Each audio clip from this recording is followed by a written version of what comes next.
जय श्री राधे कृष्ण। आइए आज आप सब सुनेंगे दशा माता व्रत की कथा।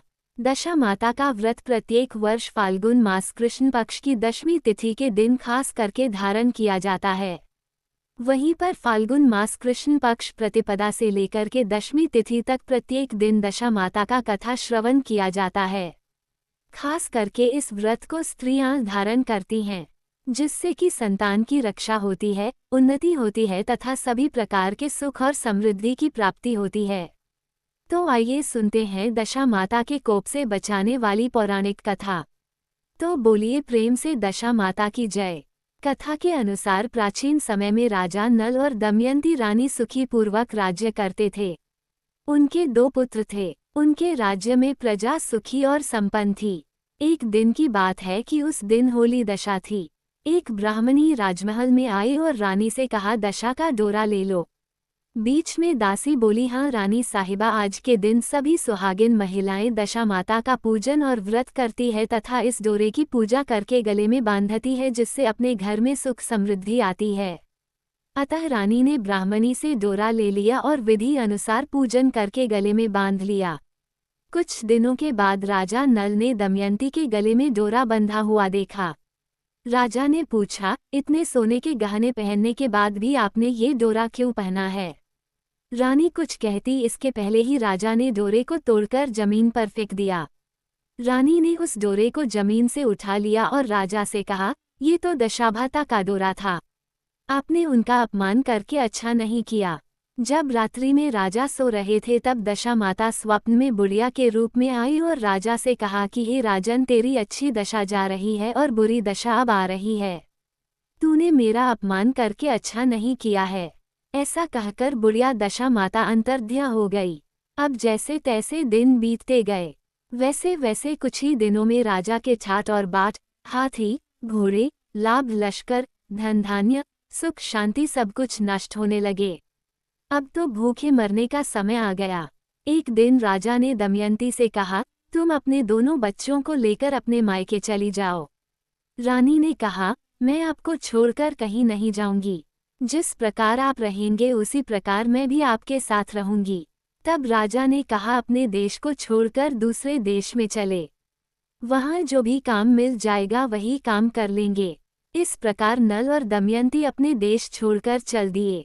चलते चलते रास्ते में भील राजा का महल दिखाई दिया।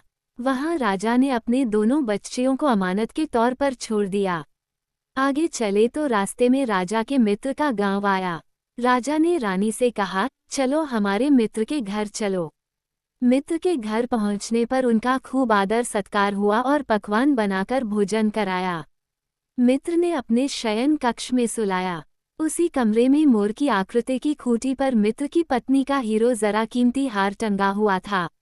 मध्य रात्रि में रानी की नींद खुली तो उन्होंने देखा कि वो बेजान फूटी हार को निगल रही थी। ये देखकर रानी ने तुरंत राजा को जगाकर दिखाया और दोनों ने विचार किया कि सुबह होने पर मित्र के पूछने पर क्या जवाब देंगे। अतः यहाँ से इसी समय चले जाना चाहिए। राजा रानी दोनों रात्रि को ही वहां से चल दिए। सुबह होने पर मित्र की पत्नी ने खोटी पर अपना हार देखा। हार वहां नहीं था। तब उसने अपनी पति से कहा कि तुम्हारे मित्र कैसे हैं, जो मेरा हार चुराकर रात्रि में ही भाग गए। मित्र ने अपनी पत्नी को समझाया कि मेरा मित्र कदापि ऐसा नहीं कर सकता है। धीरज रखो, कृपा कर उसे चोर मत कहो। आगे चलने पर राजा नल की बहन का गांव आया। राजा ने बहन के घर खबर पहुंचाई कि तुम्हारा भाई भौजाई आए हुए हैं। खबर देने वाले से बहन ने पूछा, उनके हालचाल कैसे हैं? वह बोला, दोनों अकेले हैं, पैदल ही आए हैं तथा वे दुखी हाल में हैं। इतनी बात सुनकर बहन थाली में कांदा रोटी रखकर भैया भाभी से मिलने आई। राजा ने तो अपने हिस्से का खा लिया, परंतु रानी ने जमीन में गाड़ दिया। चलते चलते एक नदी मिली। राजा ने नदी में से मछलियां निकालकर रानी से कहा कि तुम इन मछलियों को भूंजो, मैं गांव में से परोसा लेकर आता हूँ। गांव का नगर सेठ सभी लोगों को भोजन करा रहा था। राजा गांव में गया और परोसा लेकर वहां से चला तो रास्ते में चील ने झपटा मारा तो सारा भोजन नीचे गिर गया। राजा ने सोचा कि रानी विचार करेगी कि राजा तो भोजन करके आ गए और मेरे लिए कुछ भी नहीं लाया।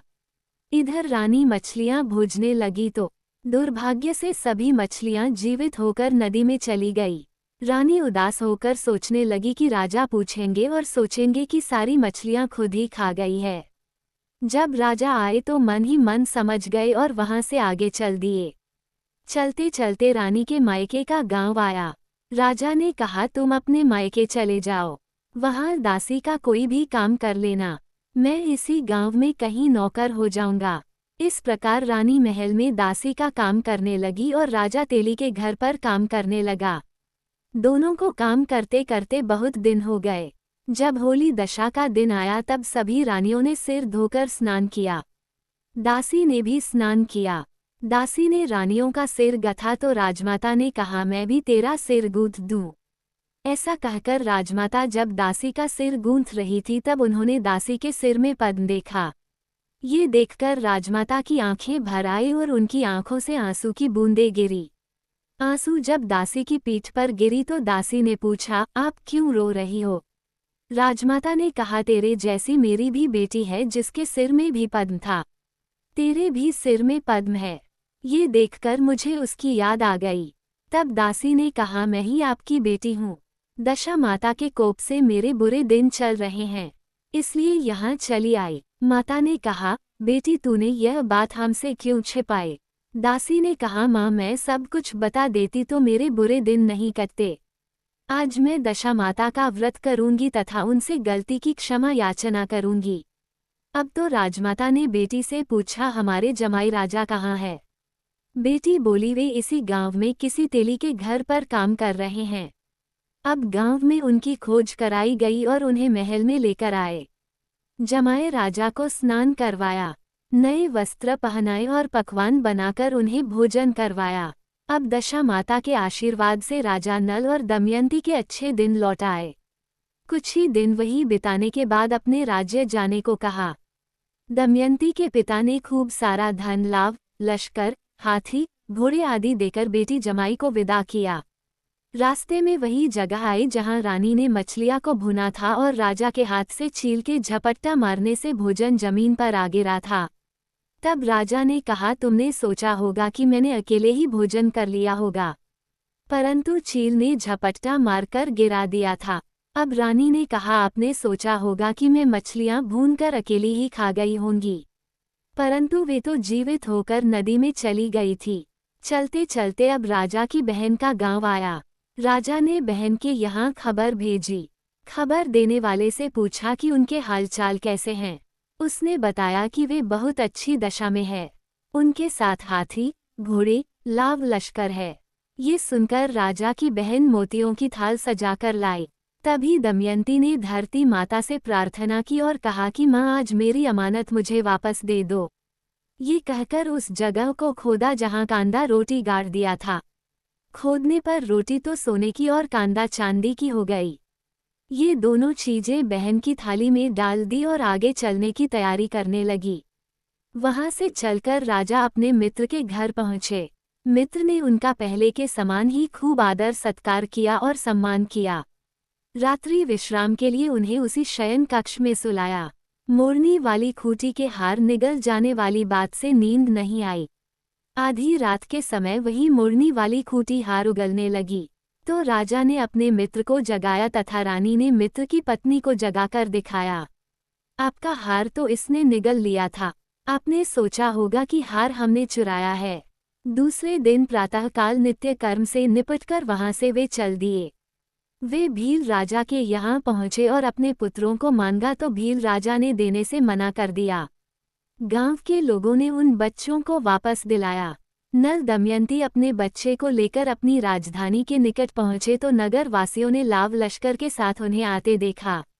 सभी ने बहुत प्रसन्न होकर उनका स्वागत किया तथा गाजे बाजे के साथ उन्हें महल पहुंचा दिया। राजा का पहले जैसा ठाट बाट हो गया। राजा नल और दमयंती पर दशा माता ने पहले कोप किया, ऐसी किसी पर मत करना और बाद में जैसी कृपा करी वैसी सब पर करना। तो बोलिए प्रेम से दशा माता की जय। तो आशा करता हूँ कि यह कथा आपको अच्छा लगा हो। इसी प्रकार से ज्ञानवर्धक जानकारियाँ प्राप्त करते रहने के लिए, व्रत पूजा के बारे में जानने के लिए, कथा को सुनने के लिए चैनल पे अगर आप पहली बार आए हैं तो चैनल को लाल बटन दबा करके सब्सक्राइब करें। साथ में बेल आइकन घंटी को दबाएं ताकि आने वाली वीडियो का नोटिफिकेशन आपको समय से मिलता